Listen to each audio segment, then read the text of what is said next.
બાપા સીતારામ બધાને આપણે આષાઢી બીજના દિવસે જુવારા વાવ્યા હતા અને મેં કીધું ઉગે તોય બતાવીશ ને નહીં ઉગે તોય બતાવીશ. અને આ છે મારા જુવારા, કેટલા મસ્ત ઉગ્યા.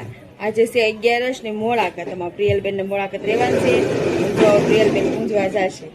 પ્રિયલબેન તૈયાર થઈ ગયા છે, પૂંજવા જવાનું છે હવે. તો હાલો હવે મંદિરે.